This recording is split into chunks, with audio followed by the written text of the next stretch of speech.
well, welcome to the last episode of Season 1 from Guided Fly Fishing in the Garage. I'm Rob D'Amico, your loyal and faithful host. This is my Chocolate Lab fishing buddy, Boudreaux, who's decided to make a guest appearance, and we have another guest right outside of the garage.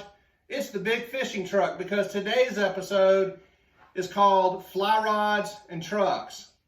You've either seen it happen, you've had it happen, or you've been around a group and you've experienced what happens when somebody rolls up a window, closes a door, you get a mile down the dirt road and it sounds like a hailstorm on your roof because somebody left the rod and the reel on the roof, or everything comes flying off the front window because two people left their gear and their rod and the reel on the roof and it comes flying onto the hood of the truck.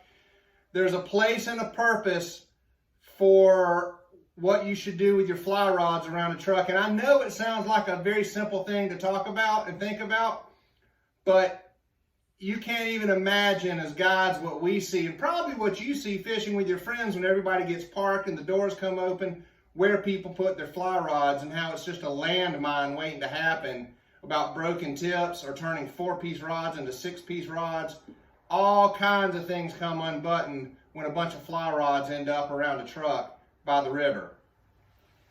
Today's episode, Fly Rods and Trucks, is brought to you by Original Coors Beer, quenching the thirst of fly fishing guides, fly fishermen, and outdoorsmen alike. Since I was drinking it, probably long before you were watching this video. Also brought to you by Trout and Travel. We plan, you fish. Follow us on Instagram at trout_and_travel. Professionally hosted destination fly fishing trips all across the United States of America and international destinations. So come on to the truck. I'm going to set it up and show you some do's and don'ts about your fly rods in the truck. And then we're going to show you a really good place to put your fly rod on the truck. And I don't think you'll ever forget going forward. You'll tell all your friends, no, don't put your fly rod there, put it here. We'll see you in a little bit. Okay, look at these catastrophes getting ready to happen. Let's start with this one.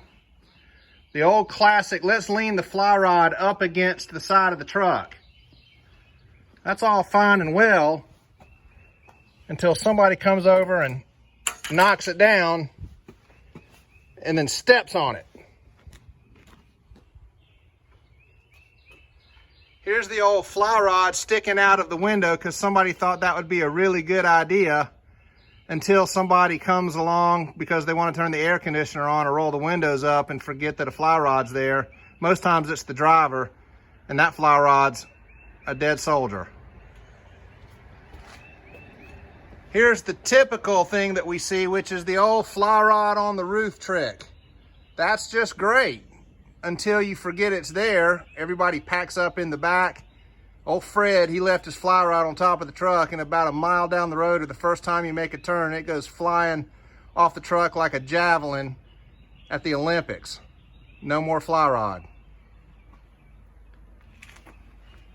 Here's another typical place that we see fly rods, in the jams of trucks, right here. Somebody thinks it's a good idea when they get out of the truck, they rig up their fly rod and then they lean it up against the inside of the jam. That's okay, until somebody decides that they're going to close the door on the rod, and then it becomes an 8 or a 9-piece rod. No bueno. Don't put your rod in the door jamb of a truck. And another classic, the old fly rod on the hood of the truck. Well, you would think that everybody can see it, and whoever's sitting in the passenger side or the driver's side certainly can see it. But sometimes we get in a hurry because we're out of beer, there's no more coffee, everybody in the back seat's already asleep before the truck starts moving. You make a hard left turn, and that fly rod is gone off the hood of the truck, and you probably ran over it when it went off the hood of the truck. All of these places are no good for putting a fly rod on a truck. Just don't do it. Okay, do everybody a favor in your fishing group, or if you're fishing by yourself. At the beginning of the day, the middle of the day, at the lunch break, Definitely the end of the day when everybody's putting their fly rod down somewhere because they're getting their waders off, packing everything up. Put those fly rods underneath your windshield wiper, pin them against your front windshield. They're not going anywhere, they're easy to see, they're off the ground. It's a great place to keep those fly rods. Lift up that windshield wiper, drop that fly rod right underneath it. Lift it up, pin it down. This is also a good technique to use when you're on a dirt road system or you're just needing to go a couple of miles but not at speed and you don't know what to do with your fly rods because there's a lot of you in the truck. You can drive around. I've driven around before at 35 and 40 miles an hour. If it's raining, don't turn your windshield wipers on. That should be another guide tip. Trust me, I've done that more times than I'm willing to admit. It's very embarrassing. You'll probably end up doing it too. But pinning your fly rods down to your windshield is a great way just to move around a river if you're in your vehicle and you're covering a lot of ground. Make sure no fly rods are in windows, laying on the ground, the hood, the roof. Pin those fly rods down underneath the windshield wipers. Have fun fishing. Oh, I hope there wasn't a fly rod in that door, because if it was, it's all over now. That's the end of season 1. We're going to have a summary of season 1 in the next episode, very quickly going back through all of the clinics and classes that we've done for you here from the garage in season 1. We've had big fun. There's a lot of people behind the scenes that you never see or hear from. I'll make sure those folks get some credit in our closing episode for the season.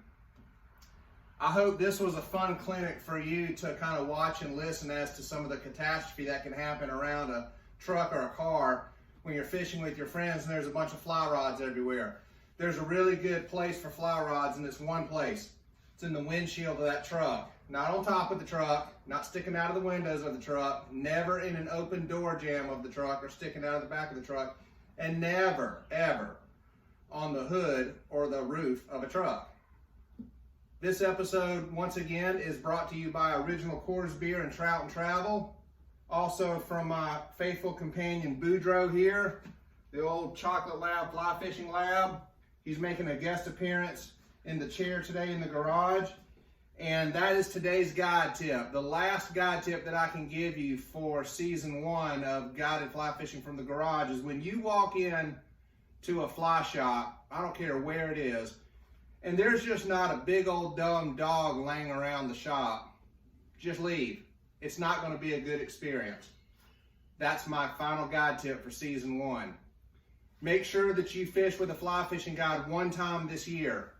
Make sure for all of these clinics and classes that we've shown you with rigging techniques and little shortcuts of how to use your rod and your net and your fingers and your forceps and your tools, do all of that standing up, either in your garage, in the kitchen, in the yard, I don't care, driveway. Don't sit down and try to learn rigging and knot tying.